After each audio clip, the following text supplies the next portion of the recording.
Welcome to episode 127 of Volunteers for Israel's VFI Educates program. Imagine that, 127 episodes under our belt since we started this around June of 2020. A couple of announcements before we start our formal program. There is a Israeli travel update website, which is relatively new. We announced it last week, and it is safe.israel.travel. It's safe.israel.travel, and the government is maintaining this site as a very up-to-date listing of all the different things you need to know and do to get to Israel. And I assume that site is relatively dynamic day to day. The next thing is that we have two programs listed under the VFI Plus program, that is VFI Plus Archaeology, which is the 2-week program, which starts on March 27th, potentially. And the second one is VFI Educates Advanced, which starts later in May. And that's a 17-day program. These are all-encompassing programs that include touring with Julia. It includes all kinds of activities. They also include either 1 or 2 weeks on an IDF base. There is a shortcut way to look at the detailed itinerary of each of these courses. And for the VFI Plus Archaeology, it would be tinyurl.com/VFI2022A. I put these down, Steve. This is all in the chat now. Okay, great, thank you. And the advanced is the same address, except it's 2022B, like in Bravo.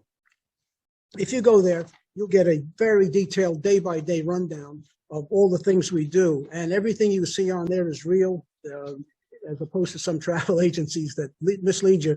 We actually do all those things, cram it into the period mentioned. What I wanted to mention was the other anniversary today, which is Steve's birthday. I'm sure we're all saying happy birthday to Steve.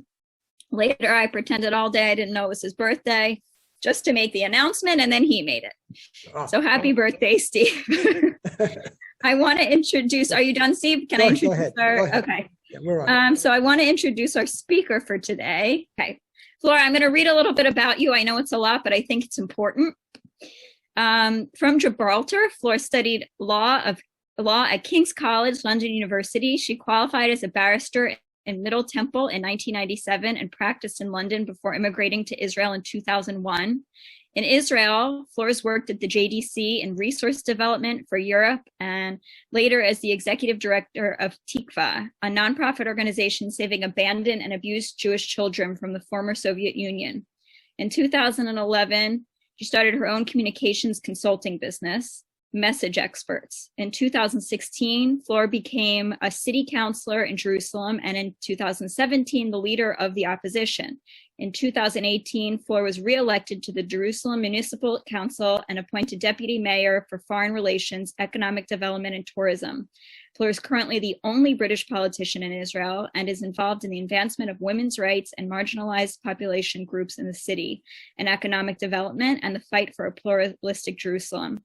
She's also the co-founder of the UAE Israel Business Council and the Gulf Israel Women's Forum. I'm sorry I had to say all of it, but it's all very important and I didn't want to leave anything out. So everyone, please welcome Fleur. Thank you so much. It's wonderful to be with all of you. And happy birthday, Mr. Plotnik.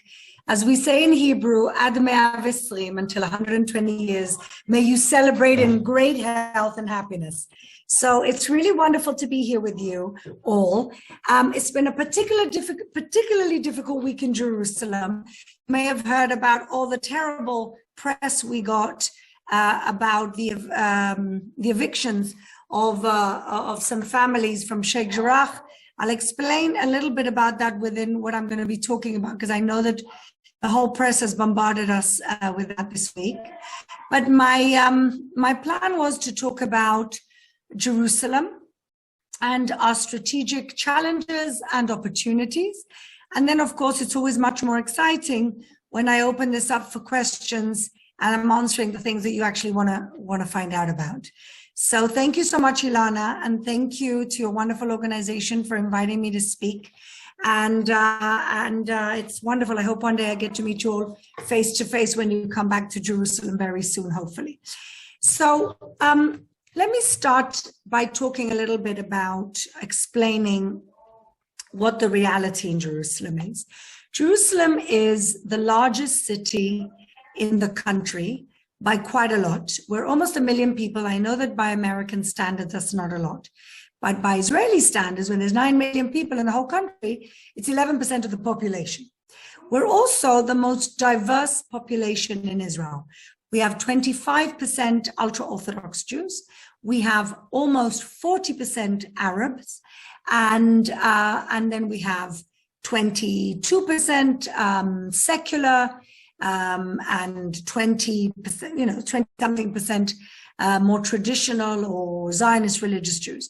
But the point is that the two largest populations with the lowest socioeconomic standards in the country, the poorest populations in the country, which are the ultra-Orthodox Jews and the Arabs, live in double the numbers in Jerusalem in terms of percentages than they live in the state of Israel. So in the state of Israel, the ultra-Orthodox Jews are about 12%, in Jerusalem, 25%. In the state of Israel, the Arab population is about 20%, in Jerusalem, 40%, which means that all the challenges of these populations are completely intensified in Jerusalem, which is also, of course, the capital of the state of Israel. I see it also as the capital of the Jewish people. And everything in Jerusalem, whatever happens, ends up becoming political because of its status. And all the eyes, I mean, you build a brick in the wrong place and you have international condemnations. It's absolutely ridiculous. But that's the reality. And so what we have is, when you look at these populations and you look at Jerusalem, and putting politics aside for a second, what you have is the poorest city in the country, because that's what we are. So the capital city of the country is also the poorest city in the country. And so what we see is that amongst the Arabs and amongst the ultra-Orthodox, the main problem, and the reason why they're poor, is because the workforce participation of these populations are very, very low. In the ultra-Orthodox community, 50% of men work, which is, of course, way lower than the average male workforce participation percentage. Their women work in a much higher numbers, of course, but their men don't work. And in the Arab community, the women don't work so much. The men work. And when you look at why workforce participation in these communities is low, it goes back to political and religious reasons. So if you look at the ultra-Orthodox community, they want their men to study Torah full time. And so they don't teach them core curriculum subjects in order for them to have even the opportunity to think about doing something else with their lives. So the Haredi men, ultra-Orthodox men, stop learning math, boys, when they're 11 years old. In America, I think the Amish have the same type of pattern. And so, even if there's a boy that wants to actually do something else with their lives, they can't do anything because they can't even get a high school diploma in their educational system. With the Arabs, both men and women do learn, of course, core curriculum, but in Jerusalem, core curriculum is unfortunately the Palestinian Authority curriculum, which doesn't, apart from the fact that it has incitement and the glorification of martyrdom and everything else you can imagine in the curriculum of the Palestinian Authority, they don't teach Hebrew. And they do this very purposefully. They don't want their population to integrate, normalize, and succeed. They want the open wound, and they want them to stay poor, ignorant, and angry. With the ultra-Orthodox community, of course, like I said, they don't want them to have the opportunity to go to university. And so what happens is that there's really a travesty being done to these two populations, because ultimately the people, these people ultimately end up becoming the poorest of the populations of the country. And like I said, because Jerusalem has got the highest numbers, they become a very, very large part of the population of Jerusalem that don't participate in the workforce. In the Arab community, only 23% of women participate in the workforce, which is the lowest number in the entire Middle East. There's more women by percentage working in Saudi Arabia than there are in East Jerusalem. And it's much less than any other Arab town or village of Israel. So something is going on in Jerusalem, and what's going on is that it's the only Arab city, part of the city that doesn't learn Hebrew. And that, like I said, is being done very, very deliberately by the Palestinian leadership, who don't want them to normalize. And so that's the demographic and that's the economic situation. But Jerusalem has incredible advantages and opportunities. And I always like to look at the glass half full rather than the glass half empty. And so I look to see where we can actually build the bridges to make these populations succeed and move forward. And so Jerusalem has a lot of advantages. One is that we're also home to the best colleges and universities in the country. So we have intellectual capital. We also have human capital. We have a lot of people in Jerusalem. And so what we have to do, and this is what we're doing, is we are building the bridge between the demand of the market. And in Israel, we have a large demand for high-tech jobs, for engineers. And then we have a population that needs training, which can constitute the supply. So my job in the city, I'm in charge of three things. I'm in charge of foreign affairs, economic development, and tourism. So in my portfolio as economic development, what I try and do is take these populations and provide for them equal opportunity, which means training so that they can get those best jobs in high tech. And so what we're doing with the ultra-Orthodox is we're providing immersive programs so that in 6 to 8 months, they can make up for 6 or 7 years that they didn't get a high school diploma. And for the Arabs, in 6 months, we're trying to do immersive Hebrew programs so that they can learn good enough Hebrew so that they can go to universities and colleges and be able to get a degree. And what we're doing also now is ensuring that once they have a degree, they can find the right jobs, and that the startup nation, which is our most profitable industry, can embrace these populations. Because as I always say to all my constituents in Jerusalem, if we're all on the same boat and there's a hole on one side of the boat, best be sure the boat is going down. It doesn't matter if you're sitting on the other side of the boat. And so I see things that way. And I spend a lot of my time trying to bring big companies in Jerusalem to provide jobs, good jobs and training to these underemployed and undereducated population groups that we're trying to bring them to opportunity. And I truly believe in economic development as a means to peace. I really think that if we can get the Arab populations to be part of the prosperity of Israel and the startup nation, believe me, nobody will want to be part of any other entity in the region if Israel is embracing them the way that we should and the way that we're trying to. And so that's one part of my work in Jerusalem. The other part of my work in Jerusalem is the foreign affairs portfolio, and I coordinate with first of all, with Jewish communities around the world, organizations such as yours, and also diplomats. And I think the biggest blessing that we've had in the last few years has been having the American government move finally the embassy to Israel's rightful capital, Jerusalem, which is our capital for 2,500 years. It's nothing new. And what that move has meant is that it's opened the floodgates for other countries to either move or think about moving. Guatemala, Guatemala, Honduras, Serbia, Kosovo, these are already countries that have made the move after the United States did. And having the United States embassy in Jerusalem has opened up the doors to many, many different things, to funding for collaborative programs between Jews and Arabs, and many, many other advantages of finally being recognized by the most important country in the world, what is and always has been the capital of the Jewish people and the state of Israel. So my work at the moment on that front is helping the American State Department build a brand new embassy in a very lovely area that will also bring up the entire area and create a lot of jobs. So that's a part of what I do with my international relations role.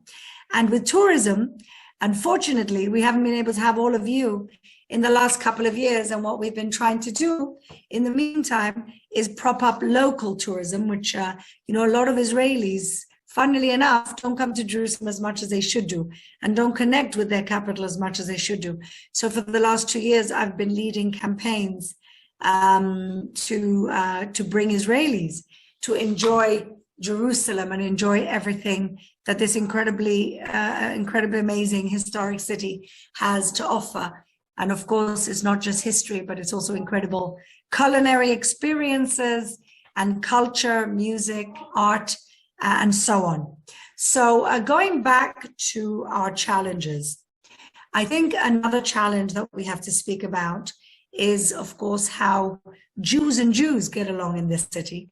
Because in City Hall, most of the time, the fights are not about Jews and Arabs, but are about the ultra-Orthodox and the secular. And what is the character of Jerusalem as a holy city, but yet a city that embraces everybody within its facilities and within everything that it has to offer. And that really is another very interesting challenge that we have here. How do we make the city keep the integrity of its character, of its history, and of its holy nature, but at the same time, secular people don't leave, but secular people also feel at home, where Jews from all around the world can come, can pray the way that they used to pray, and how we can embrace all those communities. And I think that's one of the biggest challenges that the Jewish people have. How do we get along? Forget the Arabs. Forget the Palestinians. How do we create bridges amongst ourselves? And how do we focus on the things that unite us rather than the things that divide us? And a lot of my time is spent thinking about this and doing things and creating projects that brings people together. Ilana mentioned that in the last 2 years, I created 2 new organizations as a result of the historic Abraham Accords. And I created I co-founded the UAE Israel Business Council, and I also co-founded the Gulf Israel Women's Forum. And I truly believe that we're in a new era of peace and normalization with the Arab world, which is actually incredible. Nobody could have really believed this a few years ago. And what's really incredible is that, I've been there many times, that for the first time in the history of the state of Israel, we can now think about regional challenges as a region. It's not the Arab-Israeli conflict anymore, because half the Arab world has now made peace with us, and more will follow. And so we have to, I think, take this opportunity to see how we can leverage our new normalization with the Arab world in order to bring peace everywhere else in the region, and also within Israel.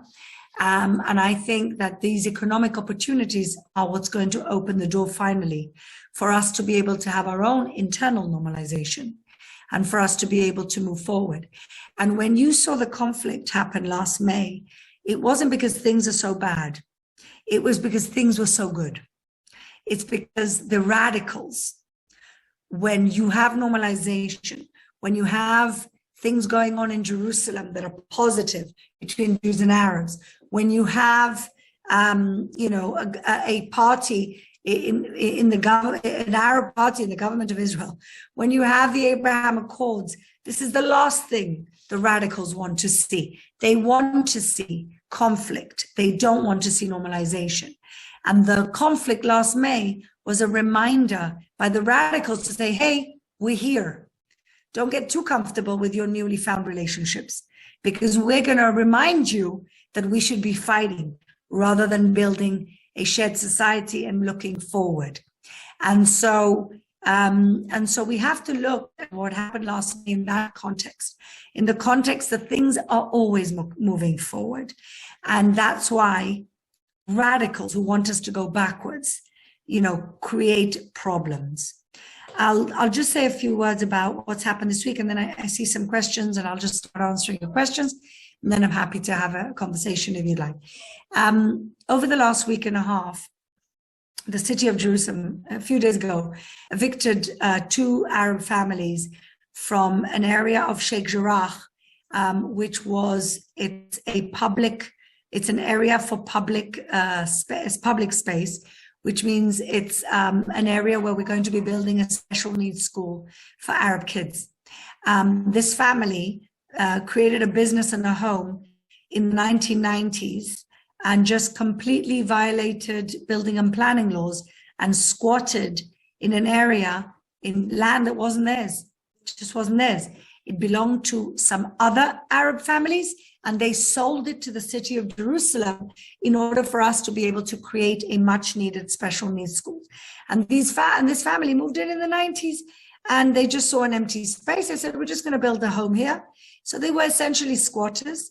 They knew that they were going to get kicked out 5 years ago, and they refused to talk to us. They refused to find an agreed upon date for them to leave and for us to help them find alternative accommodation. Because ultimately, and this happens every single time, it's more important to them to make us look bad in front of the cameras than it is for them to actually face reality and move forward. And so this is what happened this week. I know we got a lot of bad press, but it's a very, very simple matter of building and planning violations. If I came to Central Park, New York, and built a house and a business in the middle of the park, I'm sure that New York City would send people straight away, demolish what I built and kick me out. And that's exactly what happened. And nobody should see this in a nationalistic lens. This is purely building and planning city law and a violation of that. So I'm going to look now at your questions and start answering them. And again, if there's more, just let me know. If anybody wants to speak, let me know. Can Israelis travel to the US? Yes, we can. The problem is that we're in the middle of a wave of corona right now. And so half the country are sick and the other half are in isolation. I don't know what that is. Yes. If anyone has questions, okay. I thought Haredi men get a great GRE after yeshiva. No, they don't. Not Israelis. Israelis can't even speak English or do basic math. So no, maybe in America they do, but certainly not in Israel. Who pays for educating Haredi and Arabs? The government of Israel does. And the city of Jerusalem also helps. Look, ultimately it's in our benefit. We don't want unemployed people and we don't want people angry and throwing stones. We'd rather them be employed and happy. Can you comment on diaspora-Israel relations related to the Western Wall compromise? Yeah, that's very relevant. Look, I'm a pluralistic Jew. And I'm Sephardi, so, we don't have reform or conservative movement in the Sephardi world, People who want to drive to shul just drive and park at the back of the shul. They don't, we never reformed. We just, we're just much more diverse, I guess. We just stick it to the same synagogue. But what I do believe is, and this is the history of Jerusalem, King David built Jerusalem as the capital city of his kingdom for one main reason, because King David didn't come from here. King David was from Judah. Judah is Hebron. So why did King David build Jerusalem as the capital? And the reason why he built Jerusalem is because Jerusalem didn't belong to any one tribe. And he wanted a neutral area where all tribes could come and worship and everybody could feel at home. And that is Jerusalem's DNA. And so if there's one Jew in the world that doesn't feel at home in Jerusalem, then we have a problem. And I believe that the holiest site for prayer should be a place where all Jews should come and feel at home. And so I am currently one of the candidates running for the head of the Jewish agency. And I truly believe that we have to find a compromise for the Kotel so that different streams of Judaism can also come and pray in the way that they normally pray and feel at home. And if I am elected the first ever woman to be the chair of the Jewish agency, I will make sure that that happens. Current relationships of the Israeli government with the PA, well, it's a relationship that is a practical relationship. We have security coordination with them. They're better than Hamas, but they're a corrupt dictatorship. So how much can you really have with these people who are, pillaging their own people? And how could we ever hope to have peace with them? We need a completely change of leadership. And then one day, please God, we can have some peace with the Palestinians. I don't blame the people. I blame their very selfish, corrupt and mafia-style leadership. To you there, I noticed many improvements in the city. Complimentary email to the mayor. I can send you the mayor's email to Lisa, who just wrote that. It's very simple. I'll just put it in here.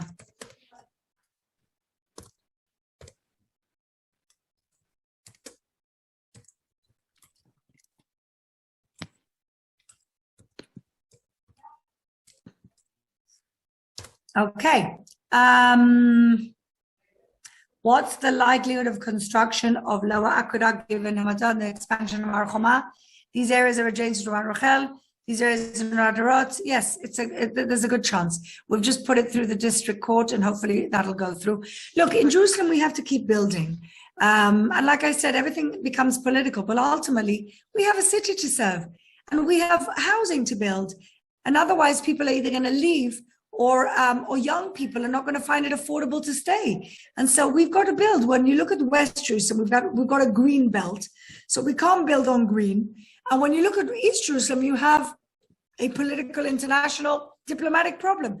So I say we have to build as much as we can and when we can. That's my attitude. Just make sure that you read the question out loud, not mumbling it, because we want everyone else to know what question you're answering. Oh, okay. What is the likelihood of construction of the lower aqueduct given Givat Hamatos and the expansion of Har Choma? I think I just answered that question. This is basically very near where I live, Ramat Rachel, which is in the western part of the city. Southeast part of the city.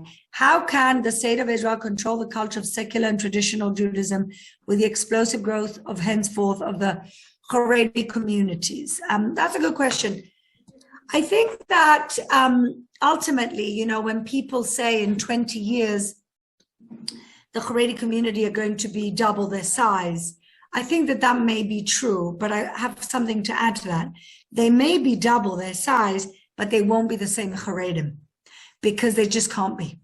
A population that where 50% of the men don't work, and at the moment comprise 12% of the Israeli population. Stanley Fisher, who was the governor of the Bank of Israel, says something very smart. When something is not sustainable, it will stop. And so the culture of Haredi men not working will have to stop. And once that stops, then the community will change, and the community is already changing because the introduction of cell phones is penetrating very deeply in the Haredi community, and the internet will do what 1,000 politicians won't be able to do, and that is break down the walls. The dam is already cracking in their very kind of insular world, and the internet will finish that. And so the Haredi may grow, but they won't be the same Haredim. Their kids are already modernizing. The kids are already wanting to work. And the kids are already in a different place. I think that those are the questions that I saw. Oh, Tav Yarok. Tav Yarok is the green pass. How many Tav Yarok cards were issued? I heard that this was a problem for people traveling here. It's a problem that needs to be solved. It's a bureaucratic problem. And I think a lot of the American documentation for the vaccines are not digitalized And I think if you've recovered from COVID, that's not digitalized. And so, look, I'm one of the people advocating for us to be able to be much more flexible to our visitors, also because I hold the tourism portfolio, and Jerusalem has experienced a terrible, terrible economic downturn as a result of the fact that the tourists can't come to our city, and tourism is a huge industry in the city of Jerusalem. And so I will definitely be advocating for that. There appears to be a lot of construction near the central bus station. Please comment. Yes, we're building Wall Street in the entrance of the city with a heavy train, so that when you arrive from Azrieli, which is the Wall Street on the other side, you'll be able to come to the entrance of the city, which will have skyscrapers and banking, finance, technology, and lots of very interesting business. And this is good for the city because it provides jobs and it provides much needed city taxes for commercial property, which we are at a very, very low rate compared to Tel Aviv, for example. So it means prosperity to the city. It means connection to Tel Aviv in 35 minutes, which will essentially mean that Jerusalem and Tel Aviv are practically one city. So this is about developing economy in the city of Jerusalem. And if I've changed the settings, so if anyone wants to unmute and ask a question, feel free. Yeah, a question. When you encounter the typical Haredi youth, does that mean, can we assume he has an 8th grade education? 11 is less than 8th grade. It's 5th grade. 5th grade education. Wow. 5th grade math. Look, they're very advanced in certain things. They're very advanced in Gemara, and they're very advanced in Bible studies. Right. But they don't learn any English, and they don't learn any math beyond 5th grade. It's very sad. Thank you. Second question, is Jerusalem stone still a required to build? Depends where in the historic parts of the city, for sure, yes. Yes. But, you know, when you're building a skyscraper in the entrance of the city, where there's really no historical, essence to that patch of land, we need to build upwards because we just can't afford to stay on lower floors. In the historic city, in order to keep the integrity of the history and the heritage, we have height restrictions. I used to be the head of the Heritage Committee for a number of years, so I'm very familiar with this type of thing. But yes, so we have historic areas that have been declared heritage neighborhoods, and we have areas that are not heritage neighborhoods, and we can build as high as we want. Thank you. Hi, you said that there's a program to educate both the Haredi and the Arabs, college for training for jobs. Who's paying for that? The government of Israel. Is it well known? Is it publicized? Yes. Look, it's in our interest. We don't want these people unemployed. We don't want these people being a burden on the state. And so it's a small investment. We also get a lot of philanthropic dollars for this, but it's a small investment for ultimately having productive citizens rather than people sitting around. Okay, I'm just wondering if the media here and there know all the positive things your government is doing. The media is never interested in reporting about positive things. I can tell you that from painful experience. Hi, can you comment on the expansion of the light rail in Israel? I know in the German colony, people really don't want it. And is it going into the Arab areas and areas where people don't want it, or, just please explain. Look, the light rail is a necessary thing. It's like the New York subway and the London Underground. We need to create mass transport solutions, especially for the Arabs and the Haredim, who are the biggest users of the light rail of anybody else. Why? Because they don't have cars, or they have cars to a lesser degree. I was one of the few politicians that protested against the German colony light rail. I thought it should go somewhere else. My constituents are all in the German colony, and I fought for 3 years against it. We lost. It's going to be able to go through. But ultimately, when this city becomes 1.5 million people and not 1 million people, and it takes you 2 hours to get from one side of the city to the other, like it would in Manhattan, I think people will jump onto the light rail and be very happy that it's been one of the major investments that the Transport Ministry and the City of Jerusalem have put forward. Can you comment on the that cable car to Yes. that crazy project? Yes, I'm very much in favor because I am the tourism person in the city, and I know that the city, the old city, has hundreds of thousands of visitors a week in peak time.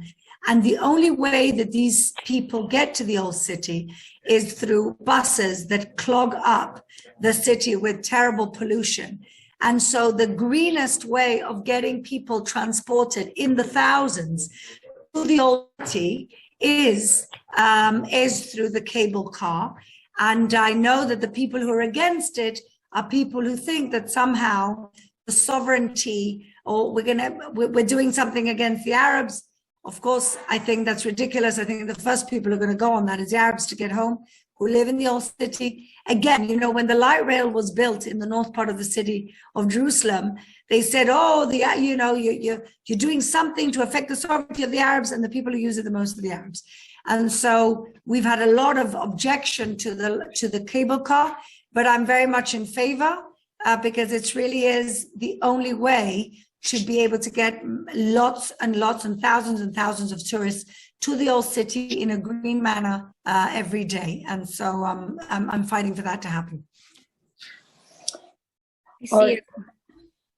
Sorry, I have a question about your candidacy for the Jewish Agency. Without giving a campaign speech, so to speak, what kind of changes would you make, or what kind of things would you do?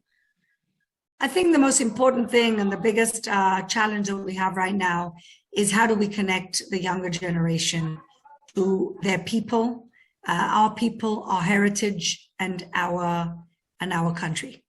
And I think that I don't think people understand where young people are actually at right now. I think people want to bring the young people to where we're at. And I believe that we should go where they're at and find them there, in media, in social media, in the programs that they're interested in the causes that they're interested in. So I very much believe that we really need to focus on younger generation.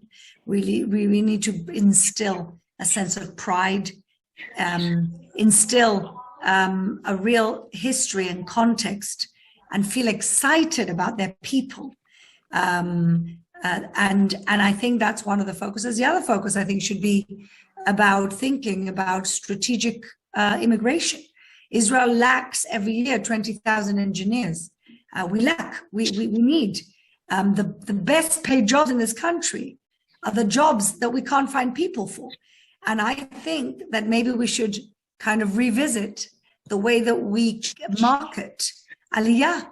And if somebody comes to Israel with an incredible salary in the Google Israel campus, maybe they'd think about coming here much quicker than coming and have to experience, how tough it is to start from scratch. And the other thing that I think there's not been enough focus is absorption. Nobody really does decent absorption programming. And what nobody tells you is that a third of the people that come here leave. Nobody talks about that. And most of these organizations have completely given up on absorption. And that's the low-hanging fruit. These people are already here. Why are we not taking care of them? Why are we not making sure they have the right schools for their kids, the right neighborhoods to live in, and the right jobs? And so these are the other areas that I would definitely focus. And apart from that, I think that it's about time that the world and the Jewish world actually understood, like you were saying, Carol, all the wonderful things that go on here, and not just all the things that we're accused of doing and all the negative things that you see in the press. In your government position, you're really dealing with many intractable problems. How do you maintain your optimism about this and your glass half full? You look at it from a distance and it looks really difficult. I thank you for the question, Barry. I am an optimist. I think it's something that you're either born with or you're not. I mean, my mother is a huge pessimist, and she always said to me, "I wish I had your optimism." If I wasn't an optimist, honestly, this job would make me very depressed. But I am, and mainly because I see the changes and the improvements every day, and because I see things moving, I am an optimist. This morning, just to give you an example, this morning I had a phone call, a Zoom call with a startup, which has two co-founders. One is an Israeli woman and one is a Palestinian man.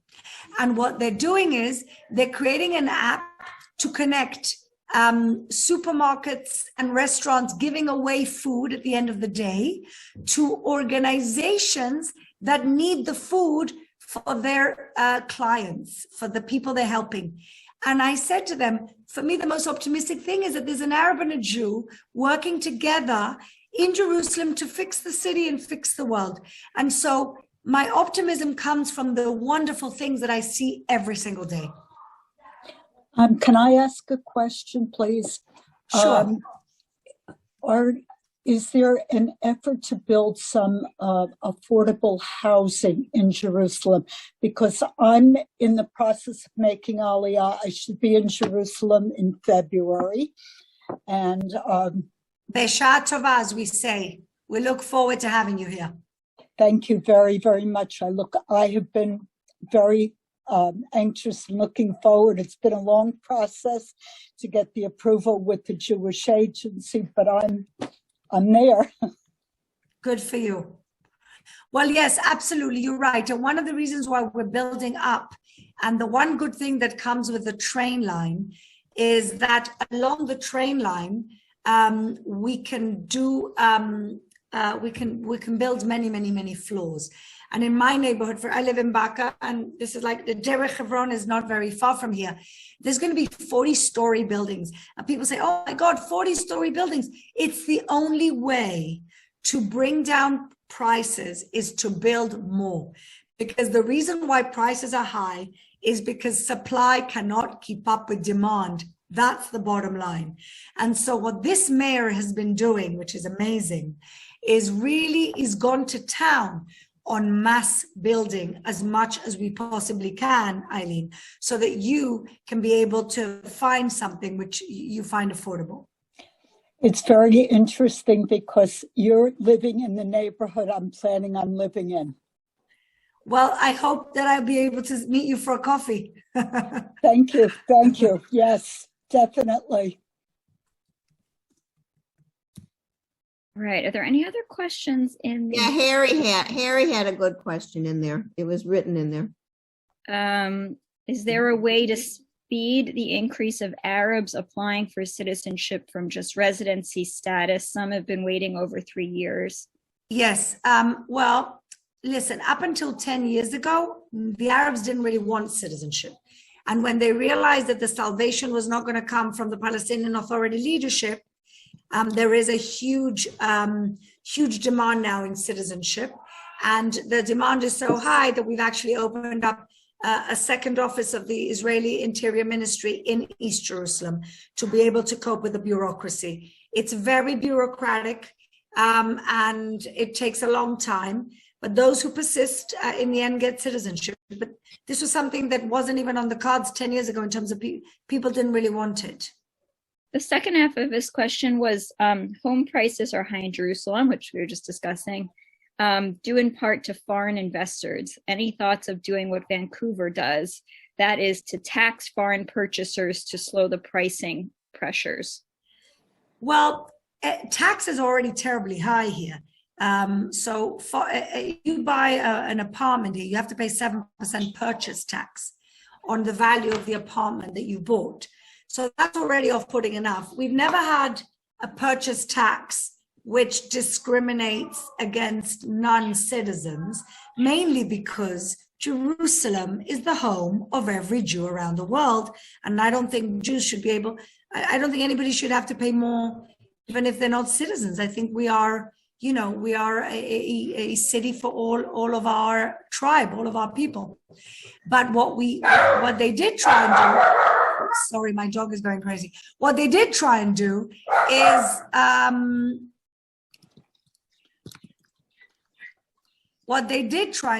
is, tax, property tax, double property tax on the properties that are empty. Because one of the phenomena in the city is that so many people who don't live here own apartments, that there's entire neighborhoods which are like ghost towns. And so it came to vote in the city hall to double property tax, but in the end it wasn't found to be legal, or you know, we didn't do it in the end. So at the moment, there's nothing which is especially being taxed for people who are not residents or citizens.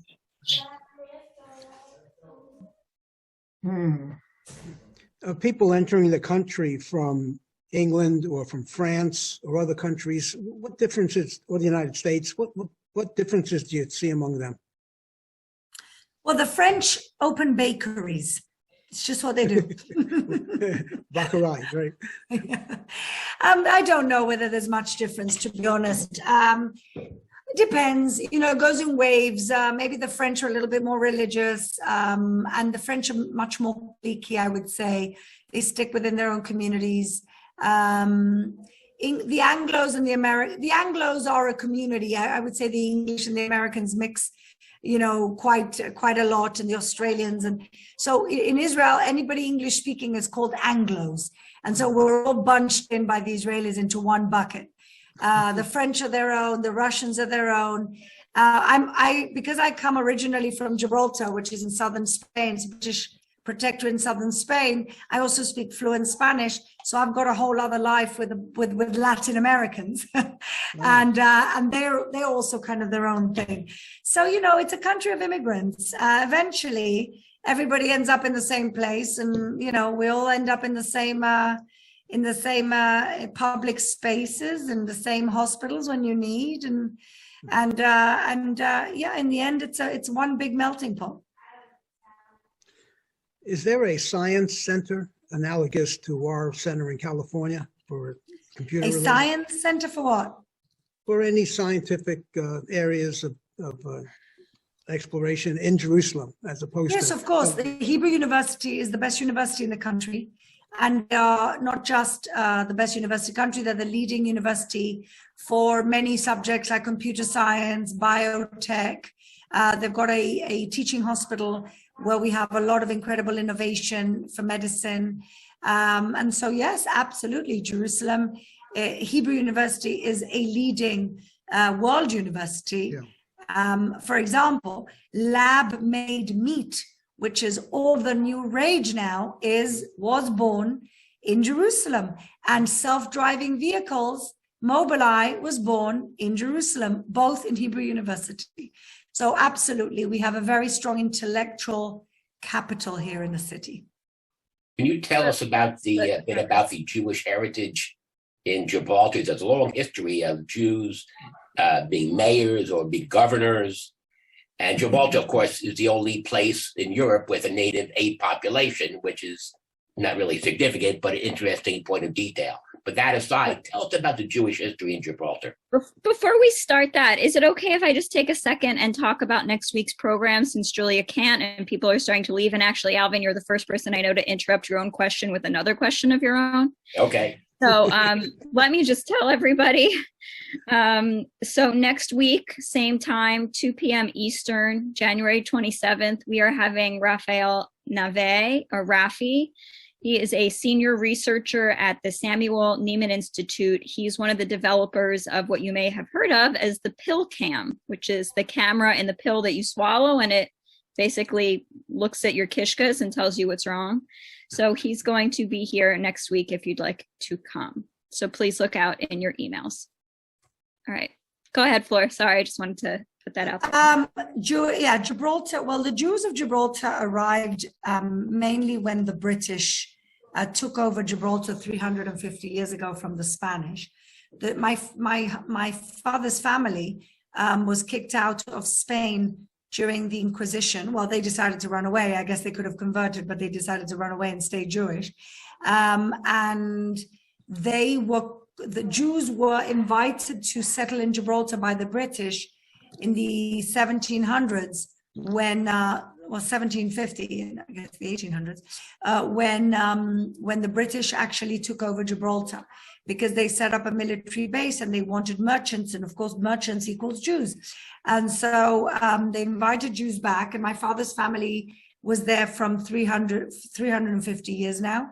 And Alvin, my father, was the first prime minister of Gibraltar, the first mayor and prime minister of Gibraltar. Wow. So that's, I guess, why I have this crazy bug to be in politics. You have to be a little crazy. Does anyone else have any questions? Alvin, should I ask your question that you were going to ask? Go ahead. I just want to ask it using a different word. Basically, Alvin wanted to know what % of the newer construction is being lived in right now. A lot of owners seem to be American or European Jews having a place to escape to if need be. Well, the new construction is I would say, is actually populated. It's the old, very fancy houses that are normally bought by the wealthier kind of foreign people. So, for example, there's 2 buildings right near me in Baca, which is, I mean, it's like Teaneck there. It's like Teaneck and Englewood. So the whole of New Jersey lives in these 2 buildings, and these are mainly retired Americans that have moved here. So I really don't know those numbers of new construction, but I can tell you that I'm not worried about new construction. It's mainly it's the old fancy type of old money neighborhoods that have got the foreigner people there normally. And even the people who buy apartments, I think that in the last few years, we've seen a lot of people move here just because of COVID, because of the insecurity, because of the fact that Israel coped quite well with COVID in general. And so you have seen people who bought holiday apartments who've just been here for 2 years. I have a question about housing. We're always reading here in the United States about all of these big housing units that are extended from Jerusalem neighborhoods outside of Jerusalem. And there's a lot of, opposition that we hear. Do you have any housing that's being specifically built for Arab Israeli population or parts of these neighborhoods? Yes. So some of the housing, some of the permits that we've received to build in the last few years have included housing for the Arab population. And 3 years ago in the city of Jerusalem, we passed a historic law called the Mukhtar law that basically allows, basically the main reason why Arabs don't get permits to build in East Jerusalem is because nobody can prove ownership. It's less political than people actually imagine. It's more practical. They just can't prove that they are owners because a lot of the ownership documentation is Jordanian or Ottoman, and it's not been approved by the lands authority here in Israel. And so we passed a law that allows the local muktars, which are like chiefs, sheikhs of the neighborhoods, to be able to use their documentation in order to grant permits. And so it's not enough, but there's definitely now a lot more building going on in East Jerusalem.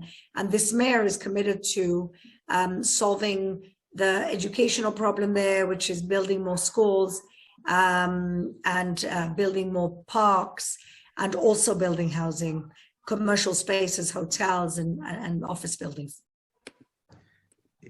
Is there immigration? I'm sorry. Go ahead, Alvin. Is there any thought to building west of Jerusalem, Route 1, and perhaps expanding the city westward and building in that direction as well? The problem with the west of Jerusalem is that we have a green belt, and there is a huge plan for expanding, but all the Greens are against it. And they've dragged me into their protest because it's actually a nature reserve, and they've taken half of it and they want to build there. So, It's problematic. It's problematic. We don't want to destroy our green spaces. Absolutely. If I missed anybody's question, please feel free to ask. Yeah, Sorry. is there net immigration on the Arab side? Immigration? New faces coming in from outside? No. On the contrary, they leave. They leave, okay. They leave, they go to Ramallah or they go to Jordan or other places. The young people anyway. The population is growing, but they're now having less kids than the Jews because of the Haredim. So that's what the Haredim are doing. They're bringing up the numbers of the average family, and the Arabs, when they become wealthier, they become more developed, they have less children.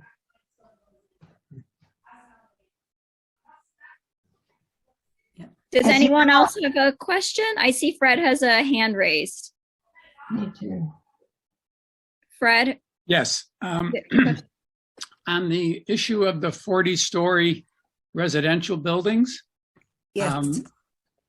it sounds good, but if you go to Beijing and you look at all their 40-story buildings that are empty, I would hate to see Jerusalem come to look like that. Or, here in the States, what we used to call or maybe still do, the projects, after X years, they become slums. So, Well, it depends, of course, it depends. I agree. Yeah. I think that's a fair point. Look, I've seen, it really, slums depends on a few things, on the level of the building and how it's built and who's living there. Now, projects become slums when people are just put there, not when people have actually purchased for a big, for a nice sum of money. And so we also have projects actually, but they're not on this side of the city and they're not the new developments. The projects that we have are in different neighborhoods. And I do agree with you. I think when projects get too big, they become slums. And in fact, in the west part of the city, we're now refurbishing 2 big projects that became slums in order to be able to be, to have better facilities, more space, and for it to look much better so that people will be encouraged to take care of it. Can you comment on the rail systems being built going into Jerusalem, both the high-speed rail and the slower rail? I'll call it that. It's all great. We need the rail to Tel Aviv is the ride to, we take the train to Tel Aviv is 30 minutes. It's incredible. Yeah. Now, what's going to make it usable to people like me, it'll be if I can get to the station in 15 minutes and then the train to Tel Aviv in half an hour. Otherwise, I won't bother going. If it's going to be quicker in my car, ultimately mass transport only works for the masses when it's more comfortable than your own car. Like in Manhattan, like in London, where I lived in for 9 years. At the moment, we're not there, but the idea is that we will be. Talk about driving a car in Manhattan is comfortable. That's exactly what I'm saying, that it's uncomfortable to drive a car in Manhattan. That's why people take the subway. Yeah, and right. Until it becomes uncomfortable to drive your car here, people will keep driving their cars.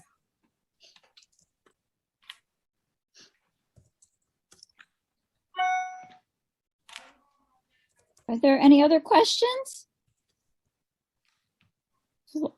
Fleur, I think I was going to say. Bob Davis had one. So we're getting close to 12:15. Bob? Okay, I guess if he's not unmuting, I just want to thank Fleur on behalf of Julia and Steve and everyone here from VFI. Thank you so much for speaking with us. We tend to do this instead of clapping, so it's not too loud. But thank you, Julia. Thank you, Ilana. And thank you, Steve, for Wonderful. inviting me. It was wonderful. Thank you so much. And anyone who didn't see this whole program, you're welcome to watch it in a few days on our YouTube channel. Just look for Volunteers for Israel. And then once anyone moving there, we know Fleur is running. Anyone who lives there, Fleur is running. But other than that, thank you so much. How can we contact you if we want to? Well, I'm pretty accessible. I put my email on the chat. You put it on the general chat? Yeah. Or If you could put it again, just so everyone sees it.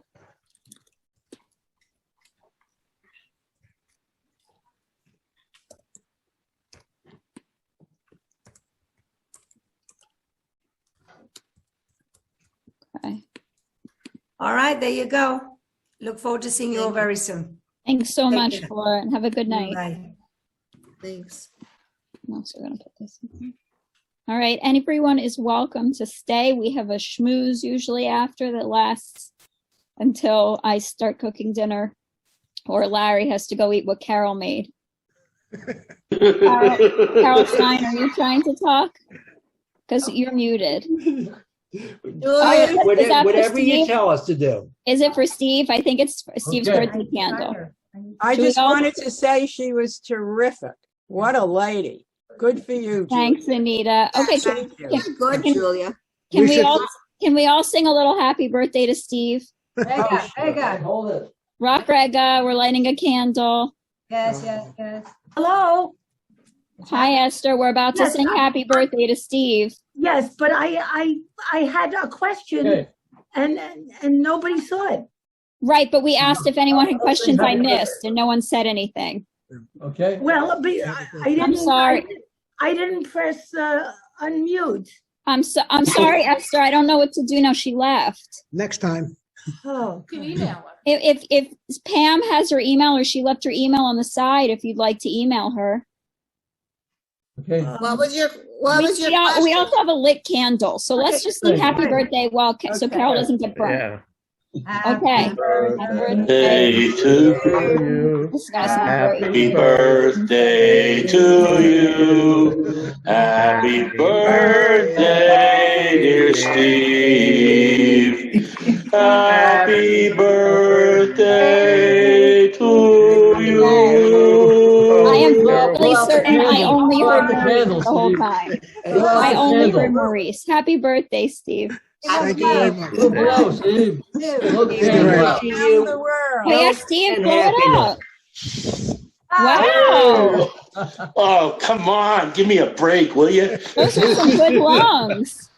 Those are some good lungs, Steve. So how old are you? 20? How old? 39. 30? Oh, we're the same age. You should Yeah, hang we're out. the same age. That's it. Just like Jack Benny. Um, Well, that was very Younger nice. than you were last year. Last year was my 80th birthday party. Right, so you're going backwards by a lot. Yeah.